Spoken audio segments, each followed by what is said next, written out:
Hello, this is Janet Michael. In addition to hosting The Valley Today each weekday at noon on the River 95.3, I also produce podcasts, and I'm excited to introduce you to a new podcast series in partnership with Lord Fairfax Community College. Having provided higher education and career training for the past half-century, LFCC is tightly interwoven into the fabric of the Northern Shenandoah Valley and Piedmont regions. Join me every week for conversations with current and former students to hear their funny and inspiring stories as we learn about their journey to higher education, the role that LFCC has played, where they are now, and where they plan to go. We'll also talk to current and former professors about their experiences and best memories of LFCC over the past 50 years. Get every single episode as they're released on our website at theriver953.com under the podcast tab, or you can subscribe for free in Apple Podcast, Google Podcast, on Spotify, Amazon Music, wherever you listen to podcasts. Just search for LFCC Stories.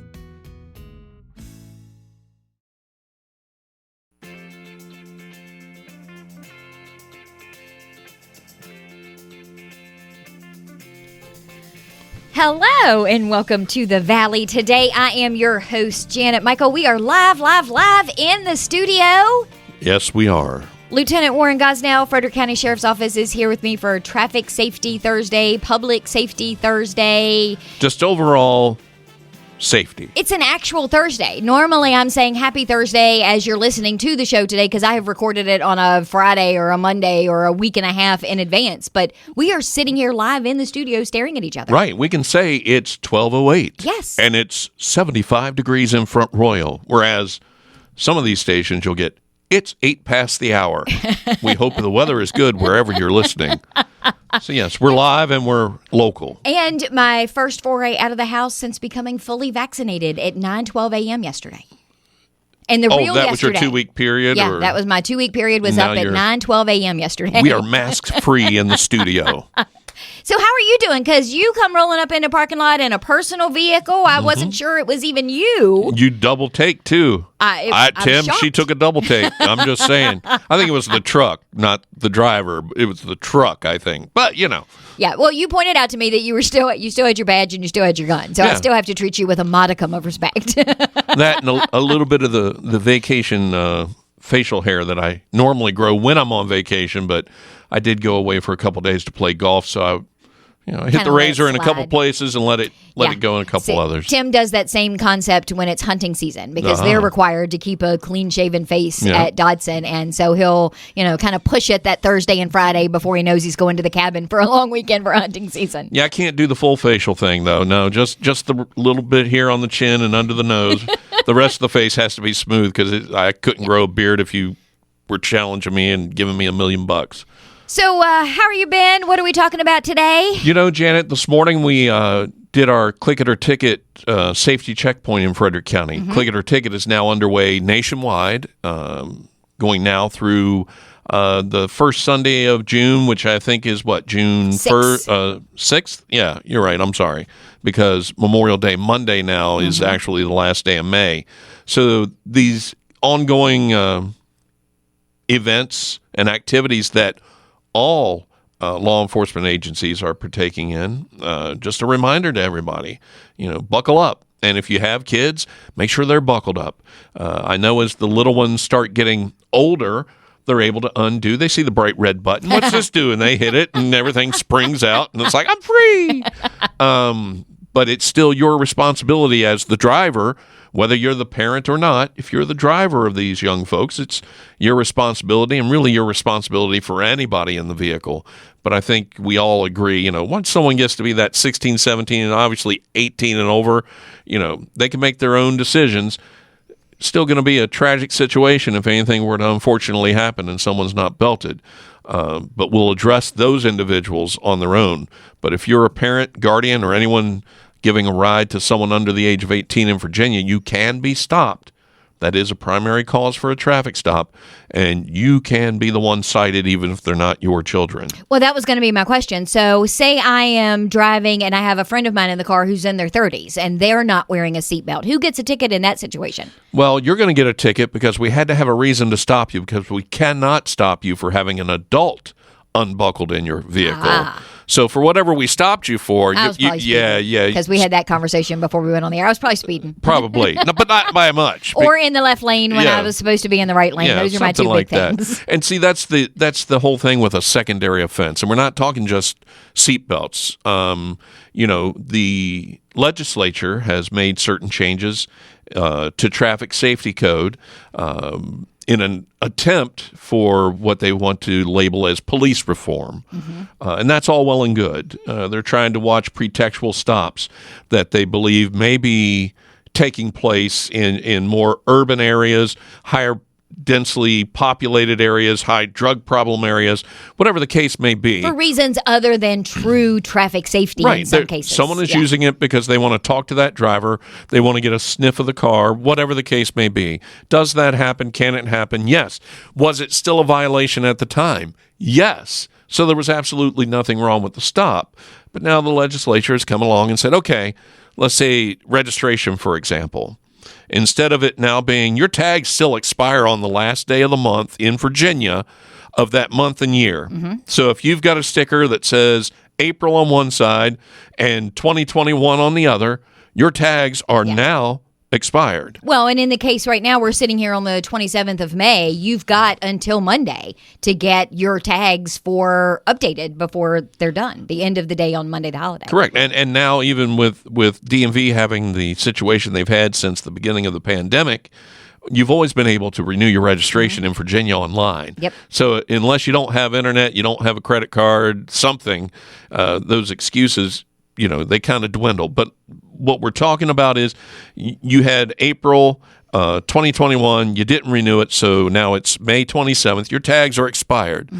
But thanks to some changes that the General Assembly and the Senate and then the governor have all decided were in the best interest of Virginia motorists, a police officer, a sheriff's deputy, or a state trooper cannot stop you today for that expired April registration on your vehicle. They now have to wait till the first day of the fourth month, which would be August 1st, okay? So August 1st, you could be stopped for that now. Here comes the confusing part. I don't want anybody out there sitting, number one, I don't want you to think, hey, I don't have to do it. It doesn't save you any money because the DMV still charges you, don't they? There are two rules in traffic enforcement that I teach and that I preach, all right? Safety and compliance. If you're violating a safety issue, you're speeding, you're reckless driving, you're running a stop sign, stoplight. You're on your phone. Yes, those are the safety portion. If you haven't updated your registration, had your vehicle inspected, your tires are bald, your lights don't work at all, that's also safety. But it's also a compliance issue because your lights are supposed to work so you can pass the inspection. You're supposed to inspect it every 12 months so we know the lights are working along with everything else, and your tags have to be renewed. That's the compliance issue. So don't be confused that, hey, now I've got till August 1st for my April tags. No. If there's another reason to stop you, all right, you're speeding. Again, here you come through the radar, Janet, and your tags are expired. Not only are you speeding, but we're going to address those dead tags. I roll up on a checkpoint. You come through a safety checkpoint or a DUI checkpoint, whether you believe in checkpoints or not. Here comes the disclaimer. You ready? The Supreme Court of the United States of America has said that sobriety and safety checkpoints are not unconstitutional. So, would you pull up and you say, I know my rights? Well, maybe you do, but you don't know all of them, apparently. Because the right to drive has never been a right in the Constitution. It is a privilege. You have a right to free movement. And if you're walking down the street and I walk up to you as a law enforcement officer and say, hey, Janet, you got a minute? And you say, no way. And you keep walking, I can't do anything about it. Which I totally would do. There's a word for you, right? It's one of those 7 words the FCC says I can't. Yeah. So if you say no way and I don't suspect you of a crime, or you're not in the process of committing a crime, I need to let you walk. You can't impede my forward progress. When you take that nice little orange jumpsuit that you're wearing and you put it inside of... You make me sound like I just came out of the prison. It's an orange top, okay? I have white pants on. It goes with your orange headphones. You now jump into a vehicle and you go out onto the public highway. It's a whole different story. That's not a right. It's a privilege, okay? Each state is granting their citizens that privilege by giving your information, your date of birth, your social, your address, a photo of yourself, giving that to that DMV, and they then process that and put it on a little card that is then presented to anybody of authority that requests it when you're operating a vehicle on the public highway. Okay, so it's not a right. So when you roll up on the checkpoint, your rights aren't being infringed. You decided to get in the vehicle and access the public highway. And as a part of the ongoing safety effort, whether you want to agree with it or not, which it is a safety effort, we had 254 vehicles go through our checkpoint this morning that we actually spoke to drivers. We had more than that had to be flushed through because our deputies were on the side of the roads addressing the issues they found. But 254 motorists were personally spoken to this morning in a 2-hour period. Okay? That's a lot of vehicles. When you decide to get on the public highway and you're mingling in with other motorists, whether you feel it's a safety issue or not, we have an obligation to protect everyone. And there are just as many, if not more, people that thank us for being out there and trying to make these roads safer. The checkpoint location we used this morning, we've had 2 major crashes in the past month and a half. One resulted in fatality. So, again... Is that how you guys sometimes choose where those checkpoints are going to go for this particular type of a checkpoint? Well, for Click It or Ticket, it's DMV grant-funded activity. We have obligations to uphold as part of those funds that they offer us. And so one of the things we agree to do is a checkpoint during Click It or Ticket. So yes, when we're looking, okay, we want high visibility. We don't want to impede anybody. We don't want anybody being late for work. We don't want the school bus to be running behind while mom and little Johnny are sitting there going, where's the bus? We're not looking for that, but unfortunately, it is going to back up a little bit. And I'll tell you, this morning we took the time to post on social media where we were and when we'd be there. Because your goal is prevention. You would love to not have anybody be in violation of this and them just roll right on by your checkpoint because they're doing everything. What I would love is to not work another fatal crash. Yeah. What I would love is not to be at the ER talking to the family of someone that was injured as an innocent victim in a fatal crash. That's what I'd love.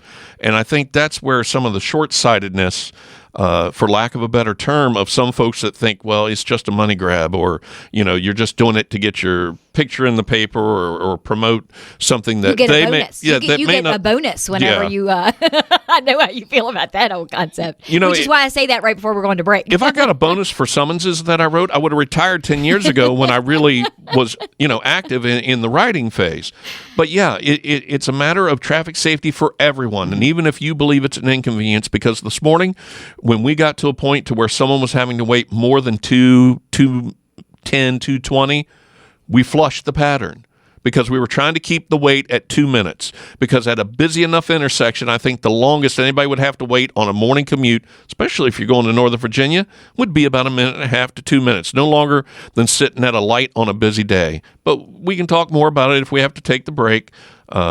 Because I know sometimes when we get into this, we get rolling and you've got to pay the bills. Yeah, and it's live, which makes it a whole different scenario for what happens if I go over time. Oh, yeah, I can't edit you. We're going to take a quick break. Maybe I'll try and pre-edit him in the next segment. We are in the studio today with Lieutenant Warren Gosnell from the Frederick County Sheriff's Office. Click It or Ticket is happening right now. We're going to talk a little bit more about preparing yourself for driving out into the world. I want to tell you my mowing along Reliance Road story when we come back. That and a little more about these new code sections so people absolutely understand that you can still be cited for these violations even if you can't technically be stopped just because of them. All right, we're going to do all that when we come back in just a couple of minutes.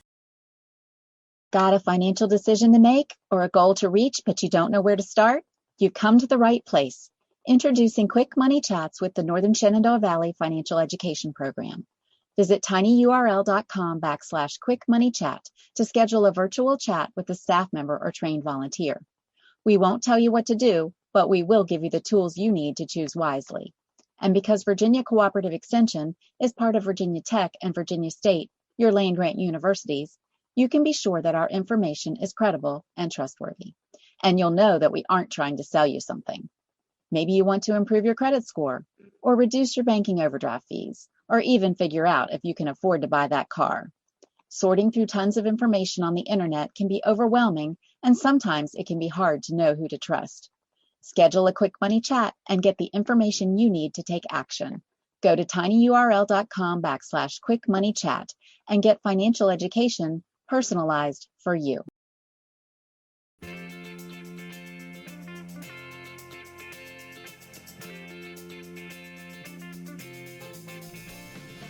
I got to shush you. That was the best part of the day. Welcome back to the If you were Valley the only today. person. I am your host, Janet Michael. We are live in the studio today with Lieutenant Warren Gosnell from the Frederick County Sheriff's Office. Hey, Lenny, how's my favorite sheriff doing? I hope he's sitting there thinking, I wish I could shush Gos, but I bet he probably does on a regular basis. He's probably sitting there wishing he could be here. Yeah. With of Gos. course. No, with me. No, no. He sees all the time. And he loves it. Me, it's a privilege, like driving. He gets to do once a month. Well, the conversation continued, folks. That was what she was shushing me about. We were still talking during the break about what all we're facing now and the privilege versus right, and more of these videos and encounters that you're hearing about, between law enforcement and motorists where things are just going sideways.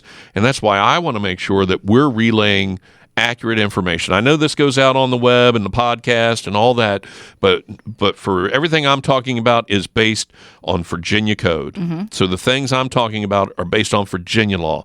Are there small tweaks and changes as we go across invisible state lines? There definitely are. But everything I'm telling you here is based on my experience and what I know about the code and some of the changes that have come along. Now, we talked about your registration being expired in April, and today's May 27th, and you can't be stopped for just that violation. It's the same thing with your vehicle inspection. You got the first day of the fourth month before you can be stopped, but you're required to have that vehicle inspected before it expires on the month and year of the sticker that's in your windshield on the left-hand corner. If you're sitting in the car, driver, it's right there in front of you. It's backwards. Yeah, why did they move it from the middle of the windshield? I think because they wanted it to be more visible. All the other states that I'm aware of all have it in that corner. It's more uniform. So when our Virginia vehicles are traveling through West Virginia, you've got an eyeball view. That law enforcement or that person knows where to look.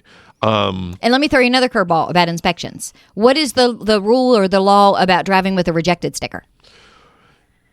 You can operate your motor vehicle to have it repaired or to be re-inspected. So it's not just I got 10 days to drive it around until I figure out how I'm going to fix it or what I'm going to do with it. A rejection sticker is good for 15 days. It shows two things. Number one, you've attempted to have the vehicle inspected. Yay for me. All right. There you go. Well, you made the effort. All right. And the whole thing is you didn't know that brake light was out. And you didn't know they wanted $25 there was a tiny pinhole in the bottom of my muffler that, been there, done you didn't know they wanted $25 to replace that bulb that your husband says it cost 89 cents. Bring it home, I'll replace it. Because I know how Tim is. Tim would be like, you spent $25 on an 89-cent bulb. And I will look at him and then say, you knew that bulb was out when I left and you knew where I was going. That's on you for not fixing it before I left. Well, there you go. So to answer your question now, 15 days for the rejection sticker. That's how long the sticker is good. But it even says right on there that if you're stopped and you're still in violation of those pieces of defective equipment or the one piece, that's a violation. The worst thing to do is let that 15 days expire. Because then you got to pay for an inspection all over again. Because to get re-inspected within the 15 days only costs $1. Past the 15 days, it's another $20. Mm-hmm. Also, those stickers aren't made like the inspection stickers. They're only made temporarily to stick. As the sun hits them, they start to fade, which tells us, hey, that's been on there for a while. Or if it's hot enough, like it has been in the past few days, they peel off. And so now you have no inspection. The inspection stations are normally good about telling you, hey, you got 15 days to get this fixed. You bring it back, we'll charge you $1. And when they re-inspect, they only look at the things they failed the first time. They don't do a whole new inspection. I don't know that. I think. Okay, so I'm not going to. Yeah, I don't know that. That's my understanding, but that may not. It may depend on the garage. It may depend on where you're going. And did you go back to the same place? Yes, because my husband's not going to let me pay another $20 somewhere else when he goes back even to the though same place they're well, even though they're individually run, the inspection stations are managed statewide. So that Virginia rejection that you have with the slip that says what was wrong should be good for the $1 at any Virginia inspection station you go to. Yeah. So, Okay. All right. So getting back to what I was saying now, yeah, you can one talk more about time. whatever you want to talk about now. It's You like, can't it's not be like stopped it's your until show the or first anything. day or the fourth month. Don't.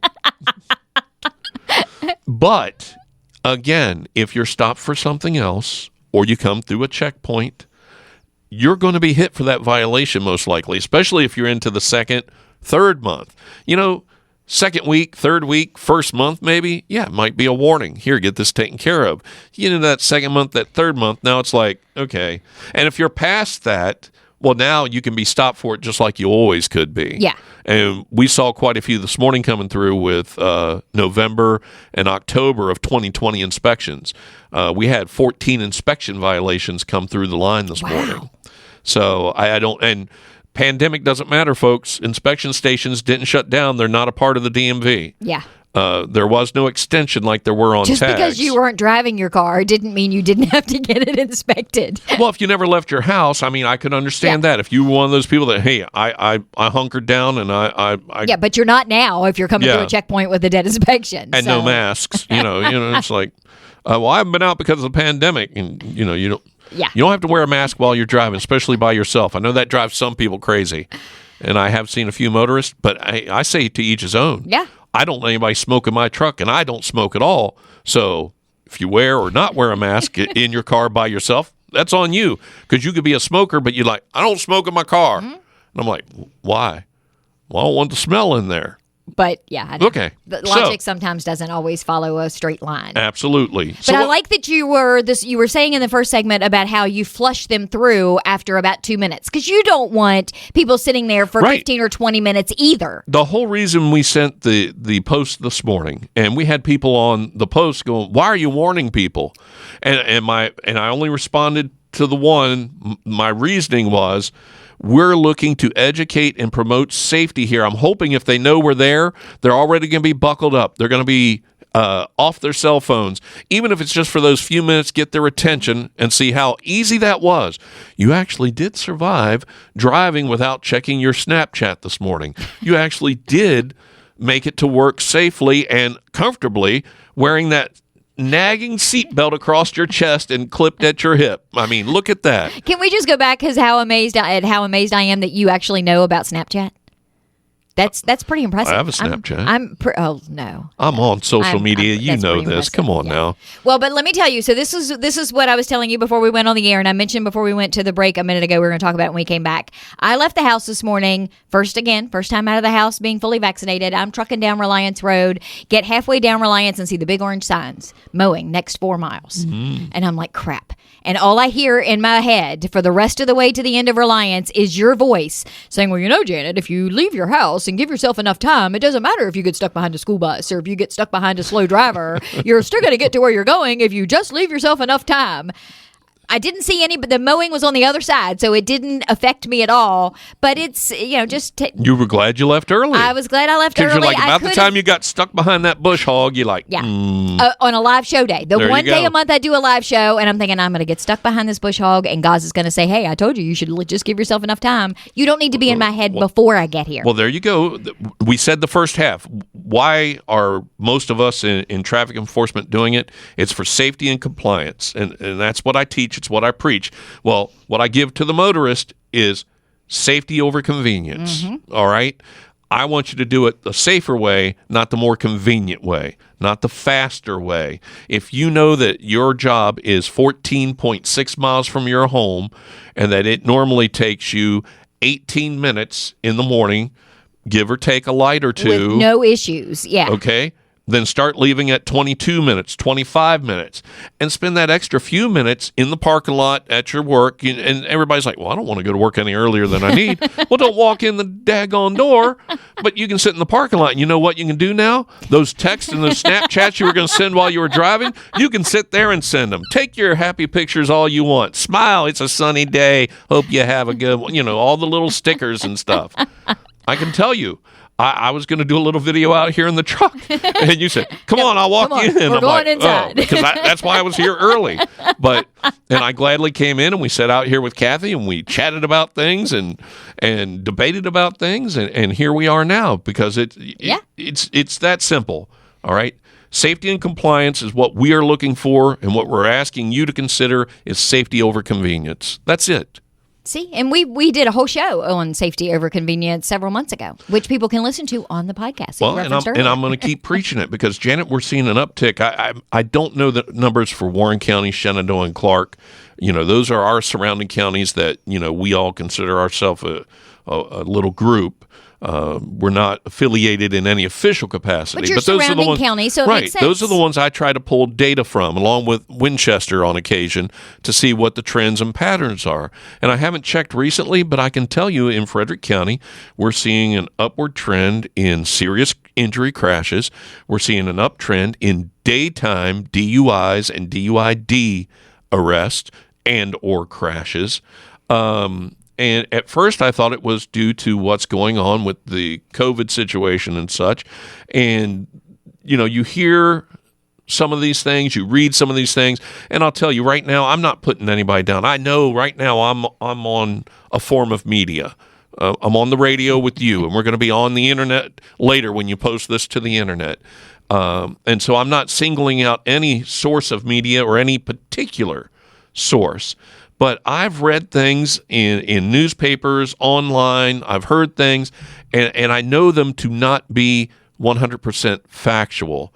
And so when I say this next thing, I don't know if it's fact or not, but the way I understand it, there are folks now who we have jobs available, but some people are making more on unemployment than they would working, so they might be delaying looking for that job. Is that why we have more people on the road? I don't know, but we definitely do. For the situation that we've had and that we've come out of. It's hard. It's going to be hard to pinpoint exactly why, because there are probably a dozen different reasons. I thought there would be less traffic until people actually got back into the workplace. And then, and we're just now coming to the point where, the mask mandates are being lifted and stuff like that. But there are still stores and businesses that are doing many, many more home deliveries than they used to do.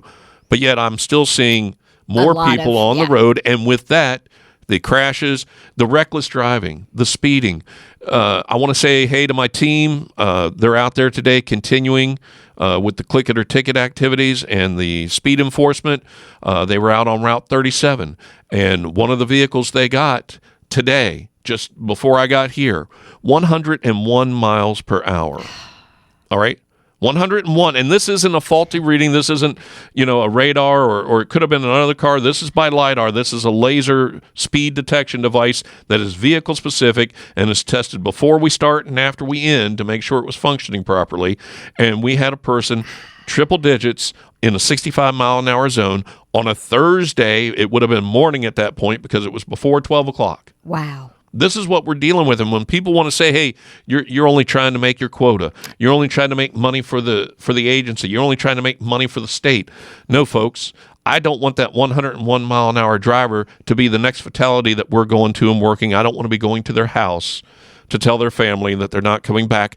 I don't want that to be the person that kills someone else innocently, that wasn't doing anything wrong other than to not know to get out of that person's way.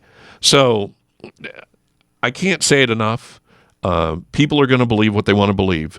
They're going to read certain stuff in print. They're going to hear certain stuff on the air. They're going to see certain segments of videos online or on the news, and they're going to believe what they want to believe. But I'm telling you right now, there is no quota system in Frederick County. There never will be a quota system in Frederick County as long as I am there and as long as Sheriff Milholland is there. I can tell you our main concern is addressing the issues of the citizen and trying to protect everyone on the road.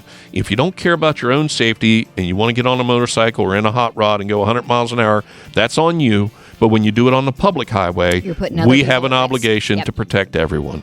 And I will tell you, if you're one of those people who aren't looking for a job because it's giving you more money to stay home, this week you got to start looking for a job or you can't get your unemployment check when you file for it next week. I learned that from Virginia CareerWorks earlier this week. I'll be back tomorrow. Thank you guys for coming and talking to me, by the way. Yes, ma'am. As the music is playing, I'm thinking, oh my gosh, this is live. This is so weird. I've got to stop at a certain time. It's so weird. Tomorrow I am back. We are talking about Garden Fest. It is coming back in person at Belle Grove on June 5th. So Mark Sutphin and some of the Master Gardeners are going to join me to give me all the details for that. Meet me back here a few minutes after noon.